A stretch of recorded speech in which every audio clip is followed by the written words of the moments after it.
Go to threadsmagazine.com and explore our helpful project guides.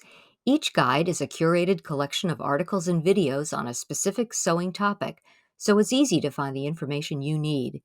There's the Learn to Sew guide that beginners can rely on to teach themselves how to create stylish, well-made garments.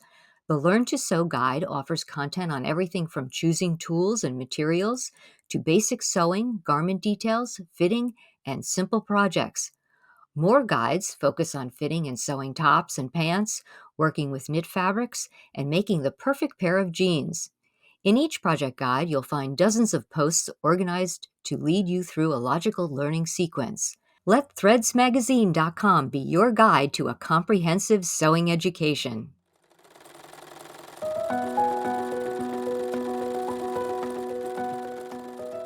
Welcome to Sewing with Threads, the monthly podcast with the staff of Threads Magazine.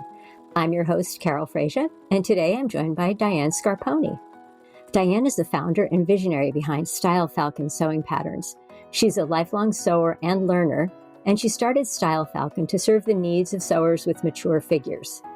She heads a team of pattern makers, graders, and illustrators to bring Style Falcon patterns to sewers around the world. Style Falcon was recognized by the Sew Over 50 Instagram group's Sew Over Agism campaign. Diane lives in New Haven, Connecticut with her husband David and a standard poodle named Asta. Welcome, Diane. Thanks so much, Carol, for having me on the podcast. It's great to meet you. It's great to meet you, too. I have, just a whole bunch of questions for you. And the first one is, without getting too personal about your own motivations, I'm just thinking, if you say you were a lifelong sewer, you must have been using commercial patterns pretty much the whole time. And then one day you realized that was not working for you. What was it that led you to decide that there needed to be a new line of patterns? Well, you guessed correctly, Carol. That's part of what happened, really. Let's just say that the high bust in a princess seam almost defeated me when I was in my early 40s using commercial patterns. I'd always been able to sew them more or less out of the package with, maybe grading in between sizes. And I have uneven shoulders, so I always made that adjustment. But otherwise, it was no trouble. And then I was working on a bodice for this princess seam dress, and I thought, gee, I guess, do I need to get a new bra or something? Like, what's going on? What's going on with this bust point? And it turns out that the bust point is made for a woman who's maybe in her 20s, and I was in my 40s, and that was incompatible.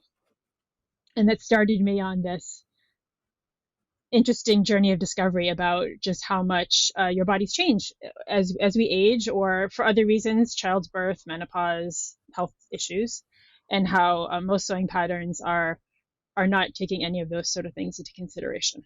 Yeah, I have to say that I sewed when I was young, and then I came back to it when I was in my 30s, and then even into my 40s, I felt like the patterns were okay. I mean, they weren't perfect, but they were okay.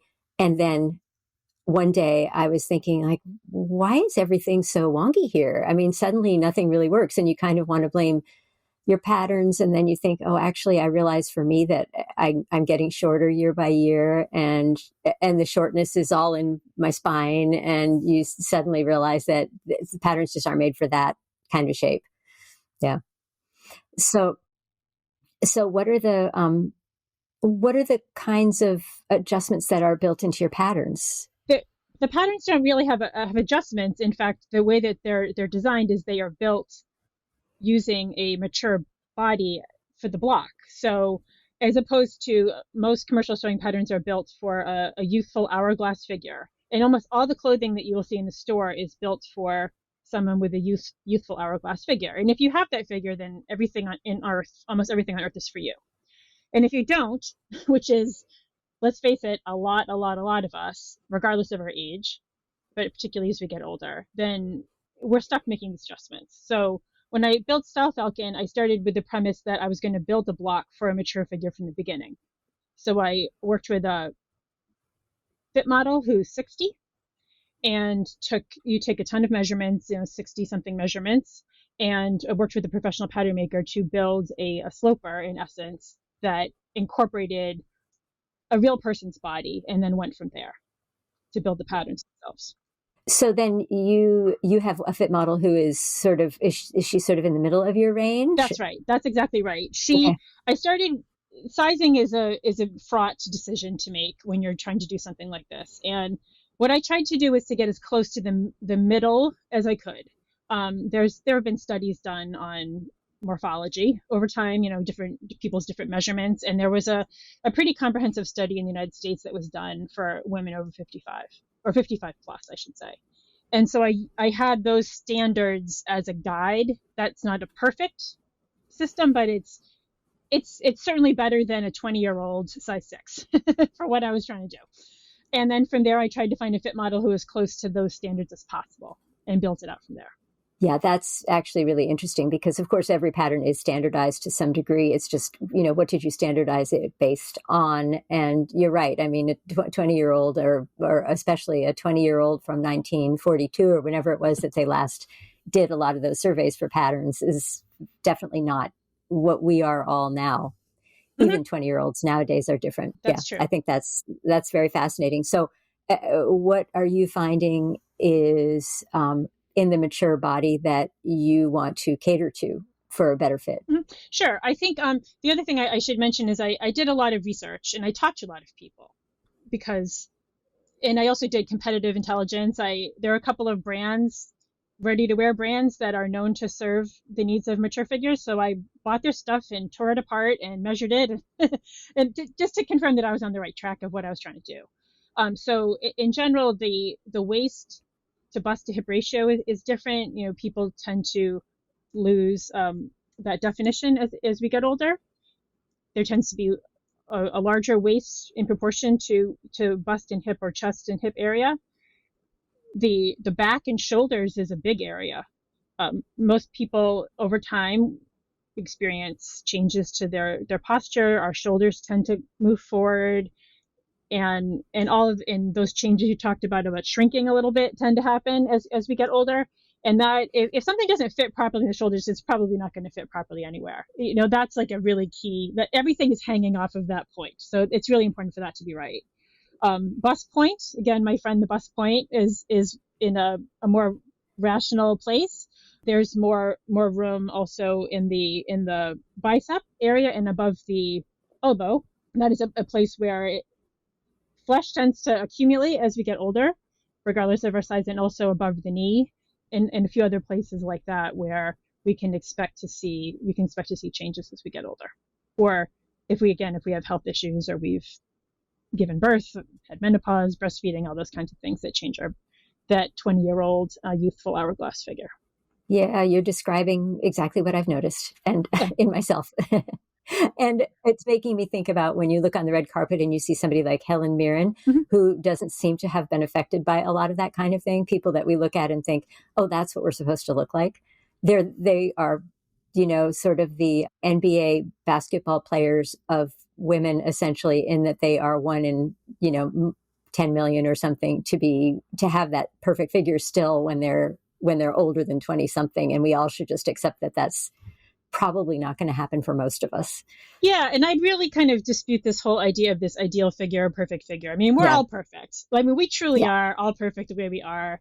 And I actually have people send me emails and say, "Hey, I'm 70 and I still have an hourglass figure," and I'm like, "Then, hey, Style Falcon's not for you. Everything else on Earth practically is for you. Style Falcon isn't." That's right. And aside from these fit issues, I talked to a lot of people and they all said what you're saying, that hey, things just don't fit anymore, and it's like you make an adjustment here, you make an adjustment there, and the pattern starts to look like a jellyfish after a while, and the fit is still not great because you've just made a bunch of adjustments as opposed to getting something that's made for someone like you in the first place. Yeah. The other issue that people talked about a lot is they stopped sewing because of vision accessibility issues. They could no longer read the patterns.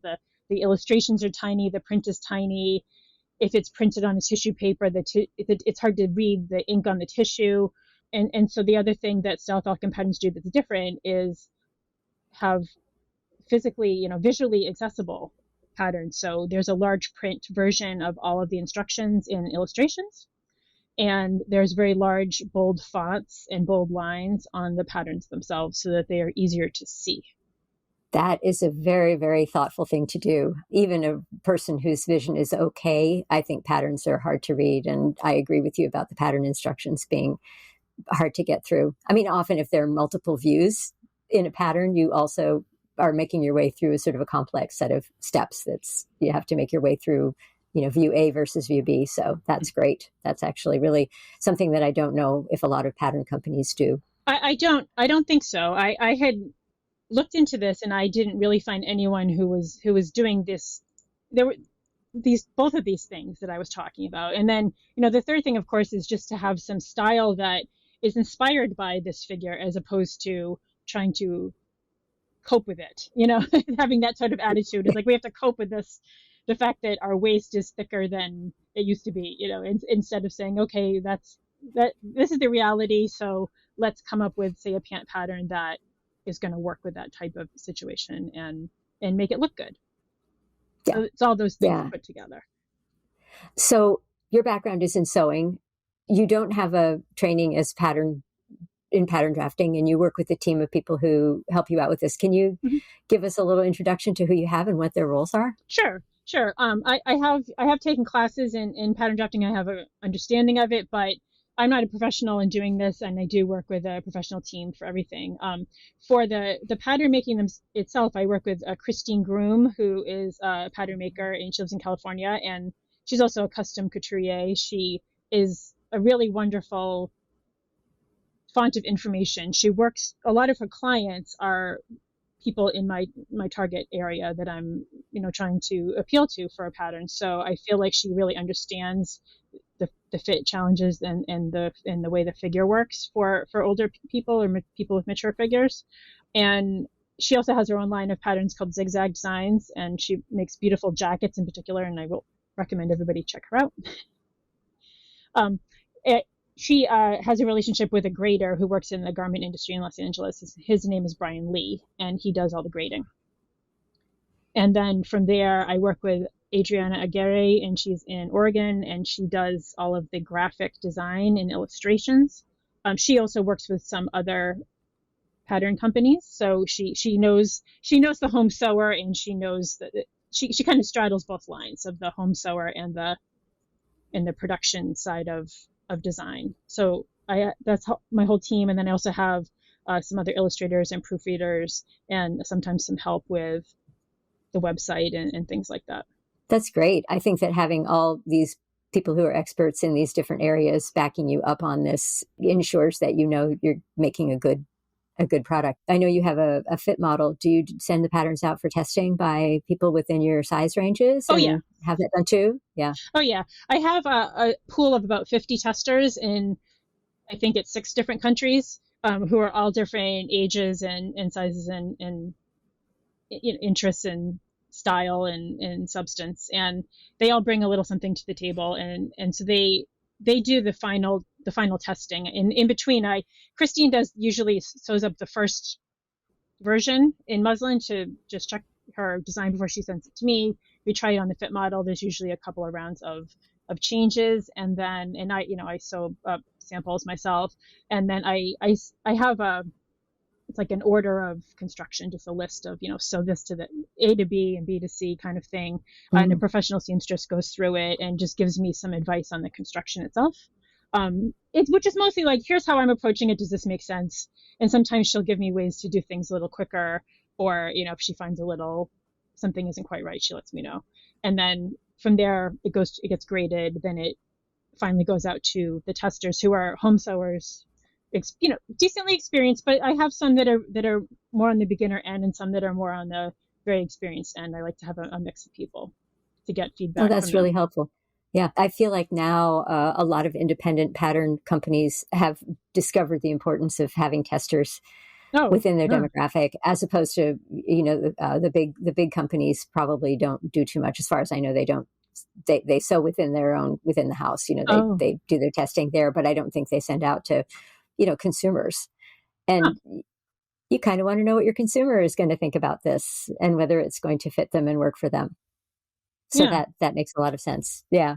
Yeah. Yeah, I can't imagine not sending it out to actual people for testing it. And I think they provide a lot of really valuable feedback, and also just encouragement that you're on the right track, or you've designed something that people are interested, excited about.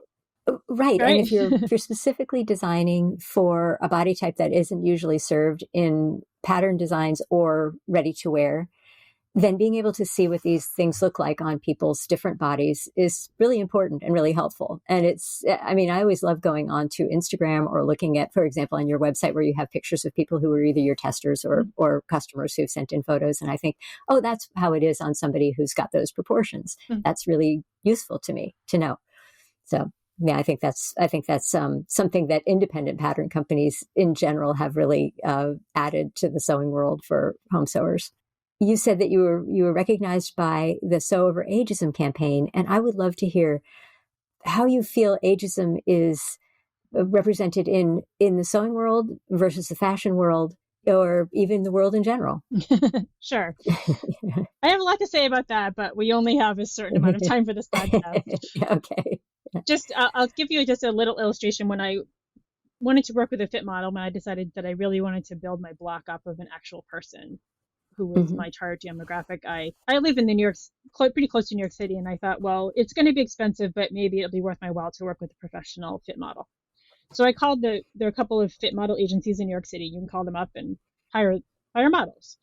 So I called them. I didn't say that I was a home sewing pattern company, because they don't, industry people and home sewing people don't tend to get along very well. I just said I'm developing a line. My target audience is women over 40, and gave them my specs.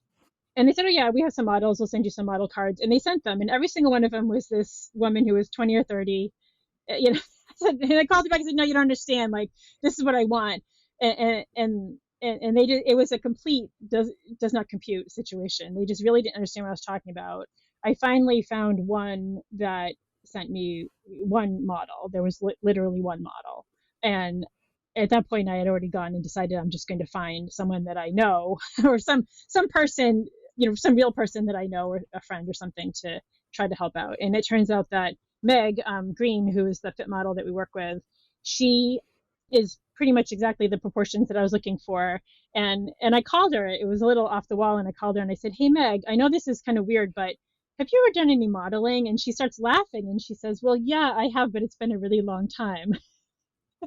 And it turns out that she was a photographer's model at one point in her life, and it actually appeared in this year's catalog, among other places. But to get back to the ageism thing, the Sew Over Ageism campaign was started by this group, these women on Instagram. One of them is in Scotland, and one of them is in Australia. And it's a global group. It's a wonderful group. If you haven't seen them, it's called Sew Over 50. And they started a challenge to sew patterns where the model on the pattern envelope was an older person. They didn't say 50 specifically. I think they maybe said over 40 even. And it was slim pickings. There were very few, and it was an eye opener, because I think that a lot of pattern companies do a great job of maybe showing different looks, or different races, or maybe different sizes. Even they're getting better than they used to be about size. But when it came to age, that was the third rail. Nobody wanted to touch that. And I think that it was a big eye opener, and they made a stink about it, and they started this Sew Over Ageism campaign, and I believe that they reached out to some companies, and they have a podcast on Instagram, and they do all kinds of things. And they said, hey, you should do better. We sew too. We've got money to spend, and it's not right.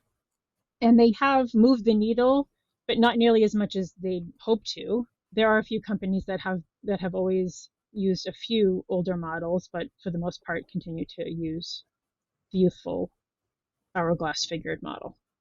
And that is exactly the way it is in fashion too, in ready to wear. Again, it does get better. A lot of the big fashion magazines recently have had older models on the covers, and that's great. I'm all for it, for seeing an older face on a fashion magazine, but it doesn't help if there's almost nothing in the stores that you can wear. It doesn't really do you any favors. It's like Linda Evangelista, good for you, but I still can't find a pair of jeans that fit.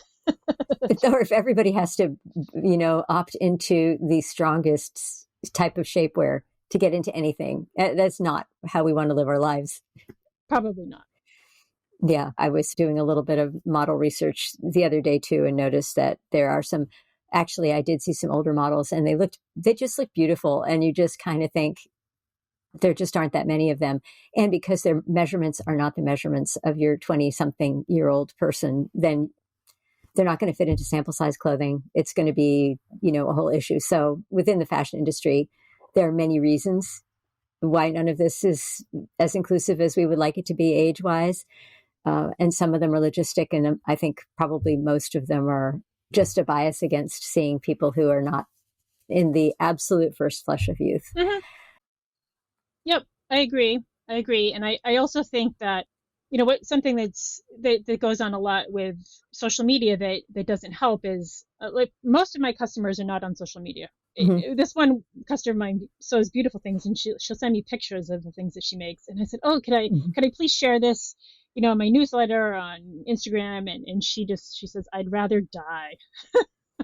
Like just people. I think that it's somewhat of a generational thing. Maybe also, I think that quite a few of my customers have said, I just value my privacy and I don't trust any of this stuff. I'm very wary of social media and I don't want to get involved with it. And so it kind of it perpetuates this idea that older people aren't sewing, because if all you see is what's on Instagram, you're going to mostly see younger people. And that's another reason why this Sew Over 50 group is so great, and because they really get out there and they do really cool stuff. Yeah. I follow them, and I think it's very inspiring. It is really very inspiring. I think social media is great for you don't have to post on it, but it's a great place to get inspired by what other people are making. It is, to me, I find it more interesting than a fashion magazine, because it's real people wearing real clothes and living their lives, which is nice. Yeah, absolutely. I mean, I guess, everything might be through a filter, but it's not quite the same filter as Vogue magazine, which is quite a filter. Indeed. Can I ask you how you choose the styles that you are going to offer as patterns? Is this based on your preferences, what you like to wear, or what you're seeing people around you dressing like? It's part of it. I think that if I was to describe Style Falcon's aesthetic, it's sort of like, cool college town. Mm-hmm. That's the look. There are some ready to wear brands that I keep an eye on to see what they're doing. Mm-hmm. There are some people I know and who I like how they dress. There's also what I like to wear. There's also what is possible to do with a home sewing machine and, equipment and materials that people can find easily. That all plays a part in it. And then it's feedback. I'm the founder and sort of visionary behind Style Falcon, but it takes a group and together we figure it out. People will tell me, what I really need is this, what I really need is that. And I say, okay, then I'm going to think about it. I'm going to see if I can get something into development that people would enjoy. And it takes all those things to put together a collection. And the idea is that things are meant to work together. So you could make a wardrobe out of Style Falcon patterns for work, for church, for your life, just going to the grocery store, like whatever it is that you do every day. Yeah. That seems like a good idea to me. You also had said earlier that you were inspired by silhouettes that you think work on the body type that you're designing for, as opposed to, like, let me try to force this hourglass look. Let me do everything I can to make people's waists look smaller. Like, our waist is our waist. It's there. Mm-hmm. Let's not torture it. Right. I think what I try to do with a lot of my designs is they have some options for color blocking. So if you are a person who, say, wants your waist to look smaller, there are style lines in there that you can use to take advantage of that. I made one of my best-selling patterns is the gorgeous Godet top, which has these large diamond-shaped godets on the side. And I made one for my mom, and I used a vertical stripe in the godets. She's one of those ones. She's like, I used to have a waist. I don't know where it went, but like the number on the scale is the same, but my waist disappeared. She's 80, and so I made her one, and she loves it because it makes her feel good. But it's long enough that she can wear it with, say, like a pant, and it kind of elongates her figure and makes her feel like she has a waist, and takes care of her belly and things like that. And I noticed that the illustrations you use for your patterns are solids and drawn so that the garments are solid colored, so that it's easy to envision them the way that you might want to sew them in a print.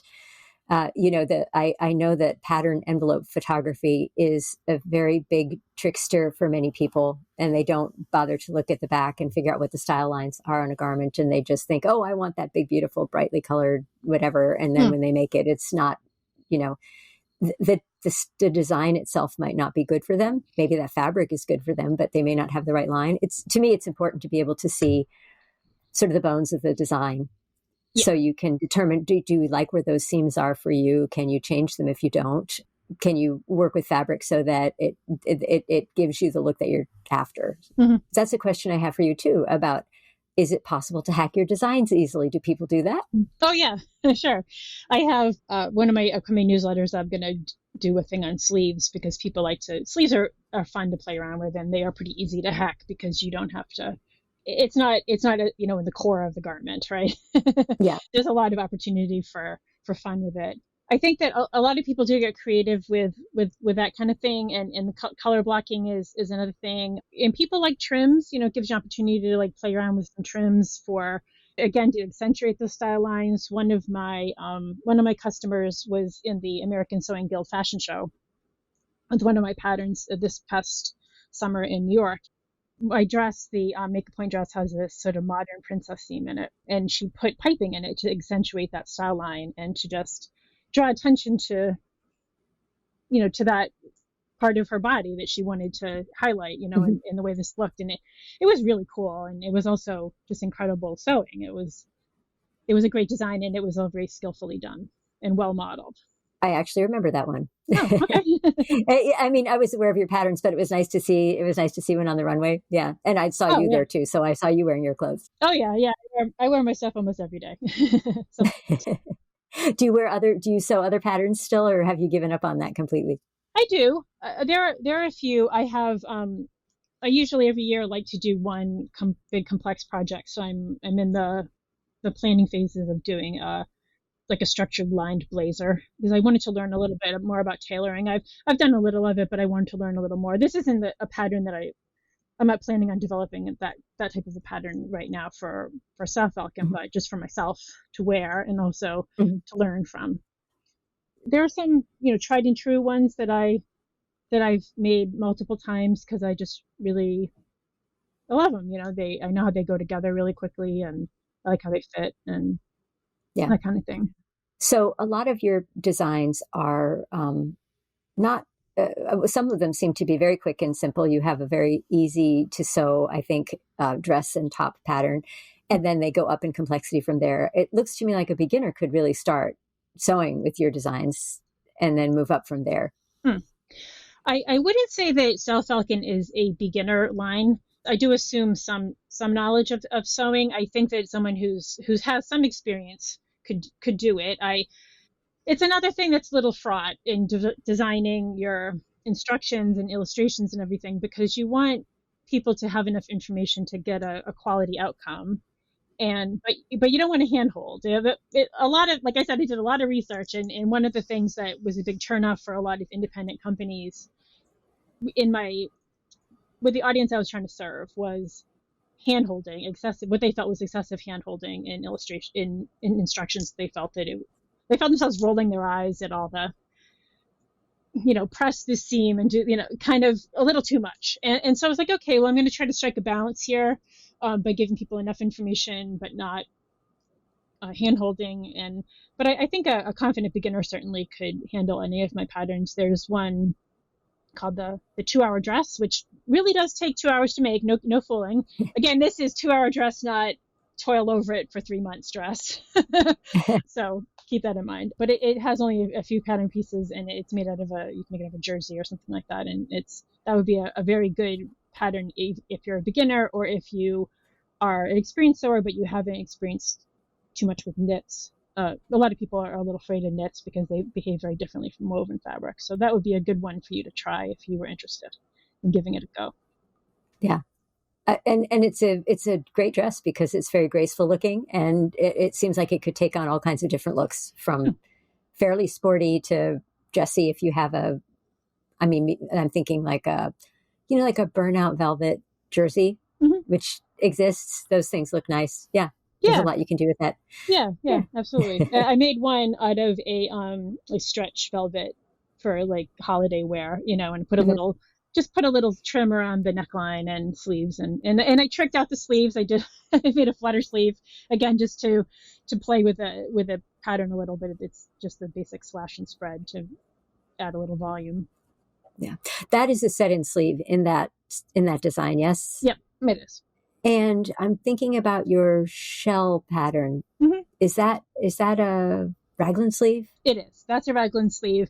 And I designed that for a couple of reasons. One is it's a companion piece with the jacket, with the positive space jacket.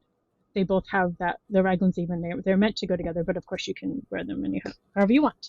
And I get a lot of people who would say, I can't wear a raglan sleeve. Like I just can't. And I'm like, well, says who? Give it a try. And I think that's also been a really popular one. And I think people always on the lookout for a woven t-shirt type pattern with just a couple sleeve options. And, it was this whole battle of, there's sort of team neckline binding, and then there's team neckline facing. It's like, what team are you on? And people have very, very, very well-informed and solidified opinions for the most part on whether they're a facing or binding type person. So guess what? You can do either. Oh, that's interesting. Did they explain why they think they can't wear a raglan sleeve? Some people said it had to do with their body shape, the way their shoulders are shaped versus maybe their belly or their chest or what have you. And then other people just feel that it's sporty or it's menswear type of a look. It's not feminine. Everyone has their opinion, maybe it's not for you, but a lot of people do like that top, and I like that top. I personally wear it myself all the time. Yeah, that's interesting. I know that raglan sleeves come in many different configurations, and I think if you hit the wrong one where it's got a lot of extra fabric in the upper chest, that may feel like it's too much for you, or the other way around. Yeah. Yeah, that's a possibility. I think this top also has a bust dart, and it has a lower bust point, as we've discussed, and then it does have a couple of small darts in the neckline in the back. So you do get it. Which is like, you never see that in a raglan, but you kind of need that, especially for the body type where maybe you have a posture issue that has developed over time, and so that's another very key piece of the puzzle. Yeah, that's true. Yeah, that back dart, it's underappreciated. And it doesn't exist in almost any commercial patterns anymore, I see, which is odd. We all have worse posture than back when they used to put those in. I know it. And it's funny. And it's not even just, this is something I even see a lot of younger people with that posture issue. And it is, of all the things that I found about sort of standard patterns from all the research and experience that I have, that one mystifies me the most. I don't know too many people that have that ramrod straight posture in the back. I don't. And I see, even you just walk down the street and you'll see people, everybody's tops and jackets are hiked up in the back because there's not enough fabric for their back and their shoulders. Like almost everybody. Yeah. And the forward shoulder then also contributes because it pulls it along with you. Yeah. That's right. Yeah. Yep. We're coming to the end of the time, and I want to ask you one final question, which is, where did the name Style Falcon come from? Style Falcon, it was interesting coming up with the name. I originally had an idea for this company, and I hired a trademark attorney to file the trademarks. Style Falcon is a registered trademark. And when he went to file my original name, he said, there's something out there that's similar. And I think, like, it may be okay, or you may not be, you'd be taking a chance. And if I were you, I wouldn't do it. Because if they reject it, then you have to start all over again. And so then I was coming up with different names, and I was throwing around all these different ideas. And at the time, I had read this wonderful book by Helen MacDonald titled H is for Hawk, about a falcon that she trained for hunting, and it's a beautiful book if you haven't read it. And there were all these hawks. There are all these hawks around in my neighborhood, using my neighbor's bird feeder as like an all-you-can-eat buffet. And I just thought they were just so beautiful and powerful and interesting. And so I started thinking about this sort of bird themes. And then when I started doing a little more research on it, I found that there were just all these really negative connotations, associations between women and birds. They're harpies, and, husbands are henpecked if their wives are demanding, and chick and bird. There are all these sort of rude terms for women that are bird related. And I thought, well, what if I turn that on its head? And I thought about a bird that was beautiful and powerful and showy and took up her space and just everything I wanted this brand to be. So I came up with Style Falcon. It's a little alliteration, and it's kind of fun. And then I had a logo designed, and the logo is a falcon, but her wings are shaped like a sweetheart neckline, the negative space. So that we have our soft side too, but we also have our beak and our talons, and we're ready to do battle if we have to. Well, I think it's a great name. It really did catch my attention when I first saw it. And it was exactly what you said. I started thinking, I bet this is going to be something where it's going to be strength, it's going to be focus, it's going to be graceful, and kind of know what its business is, which is really what you get with these designs. I mean, as you say, you could wear them to work. They could be your power suit. They could be your whatever you want them to be. There's a lot of flexibility there too. So it is a very good name. Thanks. I meant to say, are you having new patterns to release soon? Yes. Yeah, there are 3 that are scheduled for release this year. There's another pant pattern. People are desperate for a good pant pattern. So it's a stretch pattern. It has a couple of options, which, I'll talk about later. Pockets, yeah. It's always pockets. You'll never not get a pocket in a Style Falcon pattern. But I'm also a big fan of hidden pockets. Sometimes it's easy to tuck them in, so that, and you can omit them if you don't want them. But so I have that going on. I have this is a duster, which I was wearing at the ASG. I was wearing a prototype of it at the ASG conference last year. Yeah. And I'm right now working on the proportions of the collar. For it. It has a turn back cuff, and I think I want the collar and the cuff to talk to each other. So I'm working on that. And then there's also a cardigan. And again, those are and the cardigan and the pant pattern in particular were things that people asked for. They said, "I love your secret jeans. Would you also do a stretch pant?" So it's a stretch pant. And then people were like, some kind of a cardigan that's suitable for making on a sewing machine instead of, sometimes cardigans, like ready to wear cardigans, they're not made on sewing machines, they're knitted. So yes. Something that goes on a sewing machine but doesn't look like it came out of a sewing machine. Right. So I'm working on that. And that is also a zero waste design.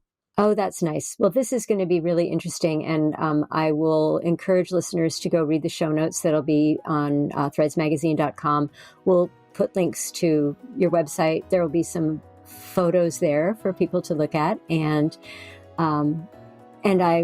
we'll keep our eyes out for the new patterns as well.